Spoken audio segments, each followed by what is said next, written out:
오늘은 목의 통증 중에서 교통사고 증후군에 대한 얘기를 해드릴 거예요. 혹시 교통사고 경험해 보신 분 계시나요? 이 중에? 네. 아주 많이 계시네요.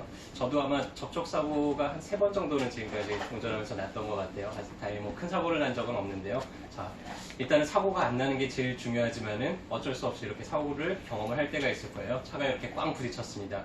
제일 먼저 해야 될 게 뭘까요? 네?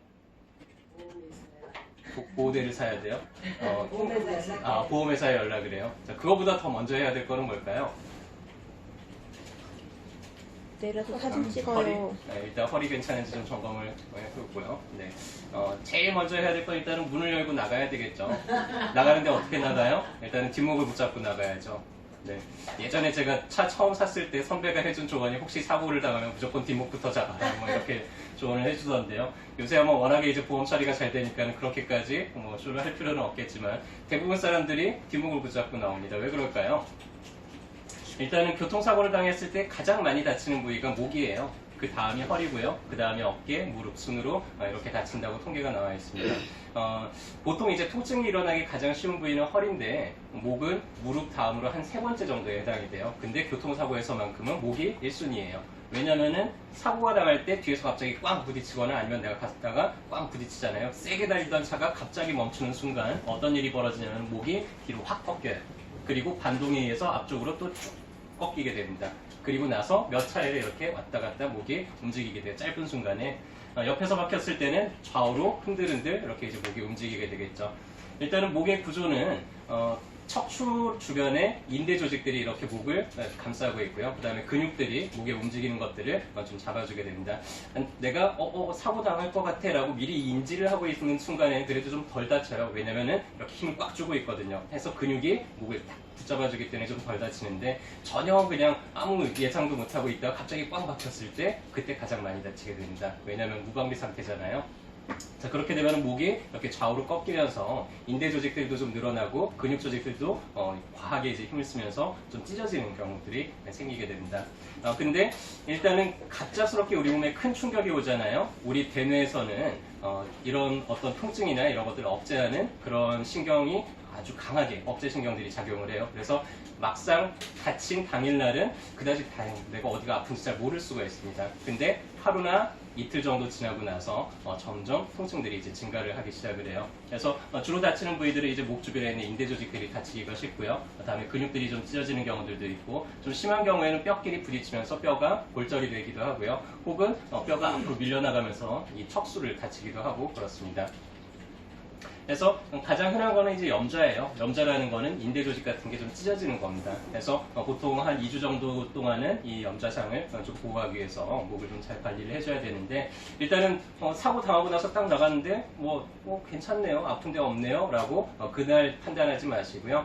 서서히 일주일 사이에 점점 머리도 좀 아프고 왠지 미식거리고 이런 느낌들도 생기고요. 그리고 한 2, 3일 지나니까 이제 목이 움직이는 게 좀 불편해지기도 하고 허리가 아프기도 하고 팔이 저리기도 하고 하는 게 일주일 사이에 이제 증상이 서서히 나타나요. 해서 사고 이후 일주일이 지나 봐야지 내가 어디에 문제가 생겼는지를 다 알 수가 있습니다. 그래서 보통 괜찮다라는 표현은 이제 일주일 지나고 나서도 괜찮다 그러면은 별 문제가 없는 건데, 그 전에 이제 섣불리 너무 몸을 많이 움직이지 않는 게 중요하고요. 일단은 사고를 크게 다쳤어요.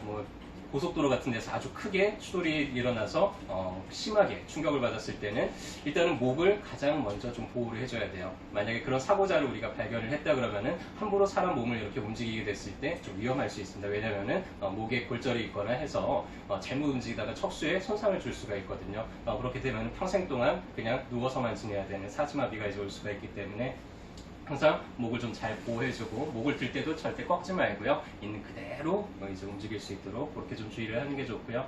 일단은 교통사고를 당했다 그러면 몸에 한꺼번에 큰 충격을 받았잖아요. 그래서 몸 여기저기에 이제 어혈들이 생기게 됩니다. 아주 크고 작은 출혈들이 생기게 되거든요. 그래서 이런 어혈들을 얼마나 빨리 제거를 해주느냐가 후유증을 얼마나 막을 수 있느냐를 이제 좌우를 하게 되는데, 우리 아기 낳고 난 다음에 이렇게 사무조리 하잖아요. 한 2주 정도. 그런 것처럼 사고 이후에도 몸을 좀 따뜻하게 하고 활동을 좀 최대한 최소화하면서 그렇게 하면서 좀 이렇게 조리하듯이 잘 관리를 해줄 필요가 있고요. 그럴 때 이제 짧게 한 5일 정도, 일주일 정도 어혈을 풀어주는 약을 한의원에 오시게 되면 이제 쓰게 되고요. 어혈 하면은 이제 대표적인 한의원이 어디가 있죠? 어깨동만원이요. 어깨동무한 한의원이죠. 어깨동무한 한의원을 대표하는 어혈침이 이런 몸의 전신적인 어혈을 제거하는데 상당한 도움이 되고요. 그리고 이제 목이 잘 안 움직이고 허리가 잘 안 움직이고 이렇게 굳어지는 현상들이 생겨요. 그래서 그런 것들은 이제 추나요법을 통해 가지고는 해결을 하게 되는데 처음 2주 정도는 손상이 있기 때문에 손상 있는 부위를 너무 많이 움직여 버리면 오히려 손상이 더 가중이 될 수 있으니까 한 2주 정도는 만약에 목에 문제가 있다 그러면 이렇게 네칼라 같은 걸 하면서 좀 고정할 필요도 있고요. 추나를 하더라도 가볍게 근육을 좀 풀어주는 정도 이제 추나를 하게 되고 2주 정도가 이제 지나서 어느 정도 상처들이 좀 안 물고 그런데도 불구하고 이렇게 굳어져 있다 그러면 그때부터는 이제 본격적으로 교정 치료를 시작을 하면 되죠. 신경 손상이 있을 때는 이제 주겸약침이나 이런 약침 같은 거를 사용해서 국소의 문제들을 해결을 할 수가 있고요. 그래서 한의원에는 교통사고 후유증에 대처할 수 있는 다양한 치료 방법들이 있습니다. 과거에는 교통사고, 자동차보험으로 한의원에서 진료를 받을 수 있나 이런 걸 잘 모르시는 분들이 있더라고요. 그런데 자동차보험으로 한의원에서 하는 거의 대부분의 치료가 전부 커버가 되니까 사고를 당했다 그러면은 정형외과에 가도 뭐 이렇게 별로 해줄 게 없어요. 사진 찍어보고 뭐 물리치료하고 이런 정도밖에 해줄 게 없는데 한의원에는 조금 더 다양하게 해줄 수 있는 방법들이 많죠.